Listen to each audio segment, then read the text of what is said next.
ರಾಜ್ಯ ಸರ್ಕಾರಕ್ಕೆ ಆರ್ಥಿಕ ಸಂಕಷ್ಟ ಎದುರಾಗಿದೆಯಾ? ಗ್ಯಾರಂಟಿ ಸಂಕಷ್ಟ ಇದೀಗ ರಾಜ್ಯ ಸರ್ಕಾರಕ್ಕೆ ಎದುರಾಗಿದ್ದು ಆರ್ಥಿಕ ಸಂಕಷ್ಟಕ್ಕೆ ಸಿಲುಕಿದೆಯಾ ರಾಜ್ಯ ಸರ್ಕಾರ? ಗೃಹಲಕ್ಷ್ಮಿ ವಿಚಾರ ಆಗಿರ್ಬೋದು, ಗ್ಯಾರಂಟಿಗಳ ವಿಚಾರದಿಂದ ಆರ್ಥಿಕವಾಗಿ ನಷ್ಟ ಅನುಭವಿಸಿದೆಯಾ? ಸದ್ಯ ಗ್ಯಾರಂಟಿ ಯೋಜನೆಗಳಲ್ಲಿ ಅನ್ನಭಾಗ್ಯ, ಗೃಹಲಕ್ಷ್ಮಿ ಒಂದಷ್ಟು ಜನರಿಗೆ ಸೇರ್ಬೇಕು. ಸದ್ಯಕ್ಕೆ ಆ ಹಣ ತಲುಪಲ್ಲ ಅಂತ ಹೇಳಲಾಗ್ತಾ ಇದೆ. ಅನ್ನಭಾಗ್ಯದ ಹಣಕ್ಕೂ ಬಿದ್ದಿದೆ ಕತ್ತರಿ. ಆರ್ಥಿಕ ಸಂಕಷ್ಟಕ್ಕೆ ಸಿಲುಕಿದೆ ಸಿದ್ದರಾಮಯ್ಯ ಸರ್ಕಾರ ಅಂತ ಹೇಳಲಾಗ್ತಾ ಇದ್ದು, ಗೃಹಲಕ್ಷ್ಮಿ ಅನ್ನಭಾಗ್ಯದ ಬಾಕಿ ಹಣ ಸದ್ಯಕ್ಕೆ ಸಿಗಲ್ಲ. ಅನ್ನಭಾಗ್ಯದ ಕಾಸಿಗೂ ಕತ್ತರಿ ಹಾಕಿದೆ ಸರ್ಕಾರ.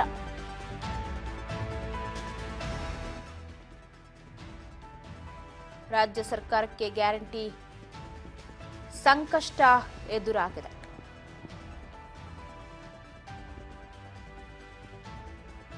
ಇತ್ತ ಮೊದಲನೇ ಗ್ಯಾರಂಟಿ ಗೃಹಲಕ್ಷ್ಮಿ ಗ್ಯಾರಂಟಿಗೆ ಏಪ್ರಿಲ್ 2024ರಿಂದ ಮಾರ್ಚ್ 2025ರವರೆಗೆ ನಿಗದಿಯಾದ ಹಣ ಒಟ್ಟು 28,608 ಕೋಟಿ ರೂಪಾಯಿ. ಇನ್ನು ಜನವರಿವರೆಗೆ 18,353 ಕೋಟಿ ರೂಪಾಯಿ ಮಾತ್ರ ಹಂಚಿಕೆಯನ್ನ ಸರ್ಕಾರ ಮಾಡಿದೆ. ಅದು ಬಿಟ್ಟು ಇನ್ಯಾವುದೇ ಹಂಚಿಕೆ ಕೂಡ ಆಗಿಲ್ಲ. ಸೊ ಅದು ಕತ್ತರಿ ಅಂತೂ ಬಿದ್ದಿದೆ. ಇನ್ನು ಶಕ್ತಿ ಯೋಜನೆ ಎರಡನೇ ಗ್ಯಾರಂಟಿ ರಾಜ್ಯ ಸರ್ಕಾರ ಕೊಟ್ಟಿದ್ದು. ಸೊ ಶಕ್ತಿ ಯೋಜನೆಗಳಿಗೆ ಈ 24-25ನೇ ಸಾಲಿನಲ್ಲಿ ಒಟ್ಟು ಬರೋಬ್ಬರಿ 5,015 ಕೋಟಿ ರೂಪಾಯಿ ಹಂಚಿಕೆ ಮಾಡಲಾಗಿದೆ ಅಂತೆ. ಈ ಪೈಕಿ ಜನರಿಗೆ ಇದುವರೆಗೂ ಹಣ ಬಿಡುಗಡೆ ಆಗಿರುವುದು 4,403 ಕೋಟಿಯಷ್ಟು. ಒಟ್ಟು 4,403 ಕೋಟಿ ರೂಪಾಯಿ ವೆಚ್ಚ ಆಗಿದೆ ಈ ಶಕ್ತಿ ಯೋಜನೆ. ಅಂದ್ರೆ ಉಚಿತ ಮಹಿಳೆಯರು ಏನು ಬಸ್ ಪ್ರಯಾಣವನ್ನ ಮಾಡಿದ್ರು, ಅದಕ್ಕೆ ಖರ್ಚಾದಂತಹ ಖರ್ಚು ವೆಚ್ಚ 4,403 ಕೋಟಿ ರೂಪಾಯಿ. ಇನ್ನು ಮೂರನೇ guarantee Annabhagya. So Annabhagya DBT ಯೋಜನೆಗೆ 8,079 ಕೋಟಿ ರೂಪಾಯಿ ಹಂಚಿಕೆ ಮಾಡಲಾಗಿದೆ. ಜನವರಿವರೆಗೆ ಯೋಜನೆಗೆ ಒಟ್ಟು 3,925 ಕೋಟಿ ರೂಪಾಯಿ ಹಣವನ್ನ ಬಿಡುಗಡೆ ಮಾಡಲಾಗಿದೆಯಂತೆ. ಸೊ ಇದರಿಂದಾಗಿ ಸಂಕಷ್ಟಕ್ಕೆ ಸಿಲುಕು ಹಾಕೊಂಡಿದೆ ರಾಜ್ಯ ಸರ್ಕಾರ. ಇನ್ನು ಅನ್ನಭಾಗ್ಯ ಯೋಜನೆಯಲ್ಲಿ ಈಗಾಗಲೇ ನಾನು ಹೇಳ್ದಂಗೆ ಒಟ್ಟು 3,925 ಕೋಟಿ ಹಣ ಬಿಡುಗಡೆಯಾಗಿದೆ. ಇನ್ನು ಯುವ ನಿಧಿ ಇದರ ಪ್ರಕಾರ ಏಪ್ರಿಲ್ 2024 ಮಾರ್ಚ್ 2025ರವರೆಗೆ ನಿಗದಿಯಾದ ಹಣ 650 ಕೋಟಿ ರೂಪಾಯಿ. ಜನವರಿಗೆ 268 ಕೋಟಿ ಮಾತ್ರ ರಿಲೀಸ್ ಮಾಡಿದೆ ಅಂತ ರಾಜ್ಯ ಸರ್ಕಾರ.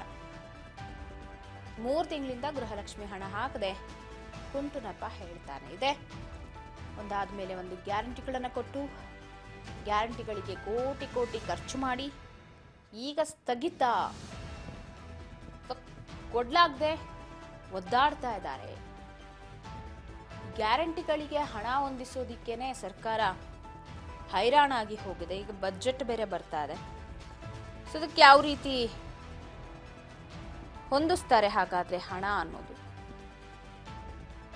ಸದ್ಯ ಸರ್ಕಾರದ ಮುಂದೆ ಒಂದು ದೊಡ್ಡ ಸವಾಲಿದೆ. ಒಟ್ಟಾರೆ ಗ್ಯಾರಂಟಿ ಕೊಟ್ಟು ಸರ್ಕಾರ ಒಂದು ಕಡೆ ಇಕ್ಕಟ್ಟಿಗೆ ಸಿಲುಕು ಹಾಕೊಂಡಿದೆ ಅನ್ನೋದು ಕಟ್ಟಿಟ್ಟ ಬುತ್ತಿ. ಗೃಹಲಕ್ಷ್ಮಿ ಅನ್ನಭಾಗ್ಯ ಈ ಬಾಕಿ ಹಣಗಳೇನು ಕೊಡಬೇಕಾಗಿತ್ತು, ಜನರಿಗೆ ಮುಟ್ಟಿಸ್ಬೇಕಾಗಿತ್ತು, ಅದಕ್ಕೀಗ ಬ್ರೇಕ್ ಹಾಕತ್ತಾ, ಕತ್ತರಿ ಹಾಕತ್ತಾ. ಯಾಕಂದ್ರೆ 5 ಗ್ಯಾರಂಟಿಗಳನ್ನು ಕೊಟ್ಟಿದೆ, ಕೋಟಿ ಹಣ ರಿಲೀಸ್ ಆಗಿದೆ. ಈ ಗ್ಯಾರಂಟಿಗಳಿಗೆ ಹಣ ಹೊಂದಿಸೋದೇ ಈಗ ಕಷ್ಟ ಆಗಿದೆ. ಸೊ ಮುಂದೆ ಹೇಗೆ ಅಂತ ಬಜೆಟ್ ಬರ್ತಾ ಇದೆ, ಯಾವ ರೀತಿ ಅನುದಾನ ಹಂಚಿಕೆ ಆಗುತ್ತೆ, ದೊಡ್ಡ ಕ್ವಶನ್ ಮಾರ್ಕ್ ಇದೆ ಸರ್ಕಾರದ ಮುಂದೆ. ಮತ್ತಷ್ಟು ಅಪ್ಡೇಟ್ಸ್ ಕೊಡ್ತಾರೆ ಪ್ರತಿನಿಧಿ ಬಸವರಾಜ್ ಹೂಗಾರ್ ನ್ಯೂಸ್ ಡೆಸ್ಕ್ ನಿಂದ ಲೈವ್ ನಲ್ಲಿ ಜಾಯ್ನ್ ಆಗ್ತಾ ಇದ್ದಾರೆ. ಬಸವರಾಜ್, ಕರ್ನಾಟಕ ಸರ್ಕಾರ ಅಧಿಕಾರಕ್ಕೆ ಬಂದಿದ್ದೇ ಗ್ಯಾರಂಟಿಗಳ ಮೇಲೆ, ಅದು ಗೊತ್ತಿರೋ ವಿಚಾರ. ಗ್ಯಾರಂಟಿಗಾಗಿ ಕೋಟಿ ಕೋಟಿ ಹಣ ಖರ್ಚು ಮಾಡಿತ್ತು. ಗೃಹಲಕ್ಷ್ಮಿ ಆಗಿರ್ಬೋದು, ಅನ್ನಭಾಗ್ಯ ಆಗಿರಬಹುದು. ಸೊ ಗೃಹಲಕ್ಷ್ಮಿ ಎಷ್ಟೋ ಜನಕ್ಕೆ ಇನ್ನೂ ಕೂಡ 3 ತಿಂಗಳು ಬಾಕಿ ಬರಬೇಕಾಗಿದೆ. ಅವರೆಲ್ಲರೂ ಇವತ್ತು ನಾಳೆ ಅಂತ ಹೇಳಿ ಎಲ್ಲೋ ಬ್ಯಾಂಕ್ ಬಾಗ್ಲು ಕಾಯ್ತಾ ಇದ್ದಾರೆ ಅಂತ ಹೇಳ್ಬೋದು. ಸೊ ಅವರೆಲ್ಲರಿಗೂ ಎಲ್ಲೋ ಒಂದು ಶಾಕ್ ಕಾದಿದೆ. ಆರ್ಥಿಕವಾಗಿ ಸರ್ಕಾರಕ್ಕೆ ಬಹಳ ದೊಡ್ಡ ನಷ್ಟ ಉಂಟಾಗಿದೆ ಅಂತ ಸದ್ಯದ ಅಪ್ಡೇಟ್ಸ್ ಏನ್ ಸಿಗ್ತಿದೆ ಕುರಿತು? ಪವಿತ್ರ, ಕಾಂಗ್ರೆಸ್ ಸರ್ಕಾರ ರಾಜ್ಯದಲ್ಲಿ ಅಧಿಕಾರ ಹಿಡಿಯೋಕ್ಕಿಂತ ಮುಂಚಿತವಾಗಿ ಗ್ಯಾರಂಟಿಗಳನ್ನು ಘೋಷಣೆ ಮಾಡಿ 5 ಗ್ಯಾರಂಟಿಗಳನ್ನ ನಾವು ನಮಗೆ ನೀವು ಅಧಿಕಾರ ಕೊಟ್ಟರೆ ನಾವು ಈಡೇರಿಸ್ತೇವೆ ಅನ್ನುವಂಥ ಮಾತನ್ನು ಕೊಟ್ಟಿತ್ತು. ಅದರಂತೆ ರಾಜ್ಯದಲ್ಲಿ ಕೂಡ ಜನರು ಕೂಡ ಕಾಂಗ್ರೆಸ್ ಪಕ್ಷದತ್ತ ಒಲವನ್ನು ತೋರಿ ಅಧಿಕಾರಕ್ಕೆ ಕೂಡ ತಂದರು.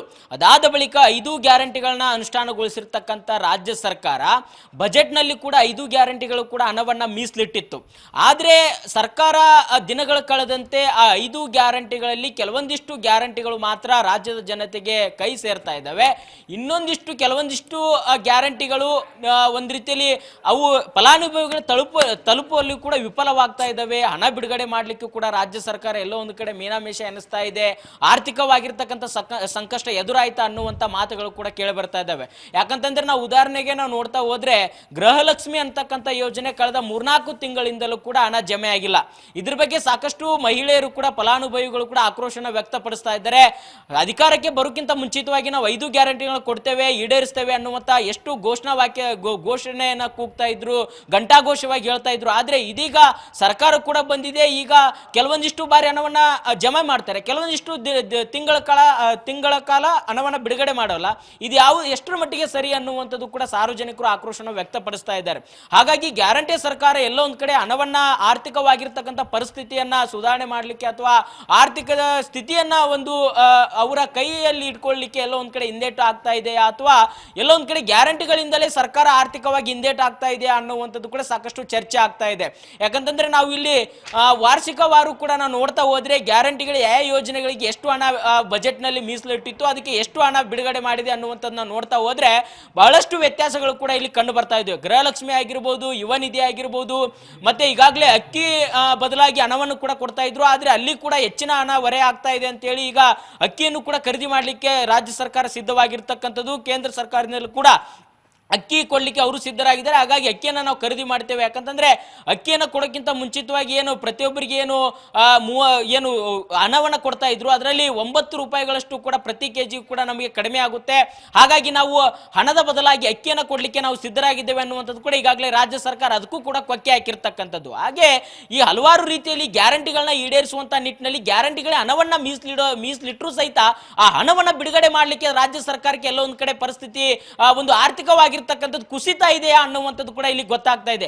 ಪ್ರಮುಖವಾಗಿ ಪವಿತ್ರ, ನಾವು ಕೆಲವೊಂದಿಷ್ಟು ಈ ಗ್ಯಾರಂಟಿಗಳ ಎಷ್ಟು ಹಣ ಮೀಸಲಿಟ್ಟಿದ್ರು ಮತ್ತೆ ಎಷ್ಟು ಹಣ ಬಿಡುಗಡೆ ಮಾಡಿದ್ದಾರೆ ಅನ್ನುವಂಥದ್ದನ್ನ ನೋಡ್ತಾ ಹೋದ್ರೆ ಗೃಹಲಕ್ಷ್ಮಿ ಒಂದು ಯೋಜನೆಗೆ ಏಪ್ರಿಲ್ 2024ರಿಂದ ಮಾರ್ಚ್ 25ರವರೆಗೆ ನಿಗದಿ ಆಗಿರ್ತಕ್ಕಂಥ ಹಣನ ನೋಡ್ತಾ ಹೋದ್ರೆ 28,608 ಕೋಟಿ ನಿಗದಿ ಆಗಿರ್ತಕ್ಕಂಥ ಹಣ. ಅಂದ್ರೆ ಈ ಯೋಜನೆಗೆ ಇಷ್ಟು ಹಣ ನಿಗದಿಪಡಿಸಲಾಗಿತ್ತು, ಅದನ್ನ ಬಜೆಟ್ ನಲ್ಲಿ ಕೂಡ ಅದನ್ನ ನಿಗದಿಪಡಿಸಲಾಗಿತ್ತು. ಆದ್ರೆ ಆ ಹಣ ಈವರೆಗೆ ಅಂದ್ರೆ ಜನವರಿವರೆಗೆ ಬಿಡುಗಡೆ ಆಗಿರ್ತಕ್ಕಂಥದ್ದು ಕೇವಲ 18,353 ಕೋಟಿ ರೂಪಾಯಿ ಮಾತ್ರ ಸರ್ಕಾರ ಹಂಚಿಕೆ ಮಾಡಿರ್ತಕ್ಕಂಥದ್ದು. ಅಂದ್ರೆ ಪ್ರತಿ ತಿಂಗಳು ಕೂಡ ಬಿಡುಗಡೆ ಮಾಡಬೇಕಾಗಿದೆ.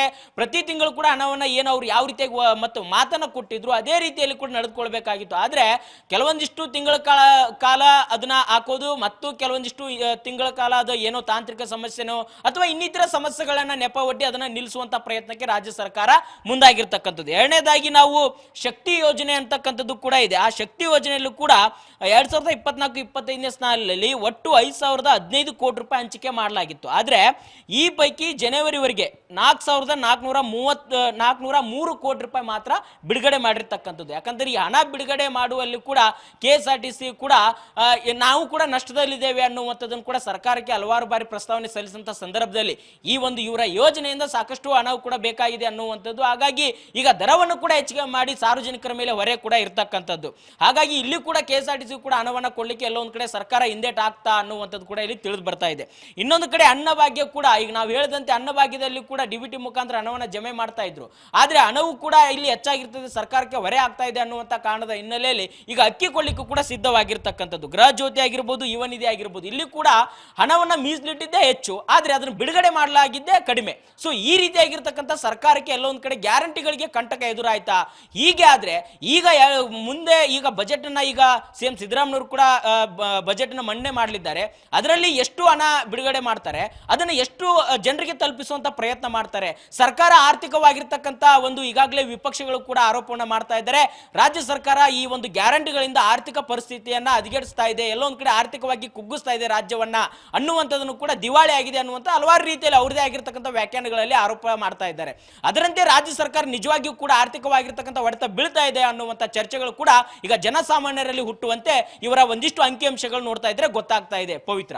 ಬಸವರಾಜ್, ನೀವೇ ಹೇಳ್ದಂಗೆ ಇನ್ನ ಬಜೆಟ್ ಬರ್ತಾ ಇದೆ. ಸೊ ಆರ್ಥಿಕವಾಗಿ ಸಾಕಷ್ಟು ಸದೃಢವಾಗಬೇಕಾಗುತ್ತೆ ಸರ್ಕಾರ, ಬಟ್ ಅದು ಆಗ್ತಾ ಇಲ್ಲ. ಆದ್ರೆ ಈಗ ಆರ್ಥಿಕವಾಗಿ ಏನೋ ನಾವು ದೊಡ್ಡ ಮಟ್ಟದಲ್ಲಿ ಯಶಸ್ಸನ್ನ ಕಾಣಬೇಕು ಅಂದ್ರೆ ಈ ಗ್ಯಾರಂಟಿಗಳ ರೀತಿಯಾಗಿ ಆರ್ಥಿಕ ಒಂದು ಮುಗ್ಗಟ್ಟಿನಿಂದ ತಪ್ಪಿಸ್ಕೊಳ್ಳೋದಕ್ಕೆ ಒಂದು ಬಲವಾದ ಯೋಜನೆಯನ್ನೇ ಸರ್ಕಾರ ಈಗ ಜಾರಿ ಮಾಡಬೇಕಾಗತ್ತೆ ಹಾಗಾದ್ರೆ ಅಂತ. ಅದ್ರ ಮುಂದೆ ಒಂದು ದೊಡ್ಡ ಟಾಸ್ಕೇ ಇದೆ.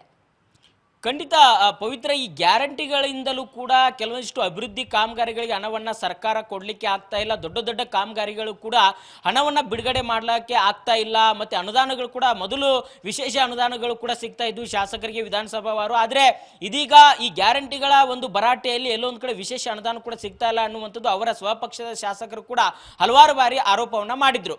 ಅದರಂತೆ ಆರೋಪ ಮಾಡಿದಂಥ ಸಂದರ್ಭದಲ್ಲಿ ಸರ್ಕಾರ ಅದನ್ನ ಆ ಆರೋಪ ತಳ್ಳಿ ಹಾಕುವಂಥ ರೀತಿಯಲ್ಲೇ ಕೆಲವೊಂದಿಷ್ಟು ಕ್ಷೇತ್ರಗಳಿಗೆ ಅಂದರೆ ಗ್ರಾಮೀಣ ಮಟ್ಟದ ಕ್ಷೇತ್ರಗಳಿಗೆ ರಸ್ತೆ ಅಭಿವೃದ್ಧಿ ಆಗಿರಬಹುದು, ಮತ್ತೆ ಅಲ್ಲಿ ಇನ್ನಿತರ ಸೇತುವೆಗಳಾಗಿರ್ಬೋದು, ಇನ್ನಿತರ ಕಾಮಗಾರಿಗಳಿಗೆ ಹಣ ಬಿಡುಗಡೆ ಮಾಡಲಿಕ್ಕೆ ಏನು ಶಾಸಕರ ಒತ್ತಾಯದ ಮೇರೆಗೆ ಪ್ರತಿ ವಿಧಾನಸಭಾ ಕ್ಷೇತ್ರ ಗ್ರಾಮೀಣ ವಿಧಾನಸಭಾ ಕ್ಷೇತ್ರಕ್ಕೆ ಹಣವನ್ನ ಬಿಡುಗಡೆ ಮಾಡಲಿಕ್ಕೆ ಮುಂದಾಯಿತು.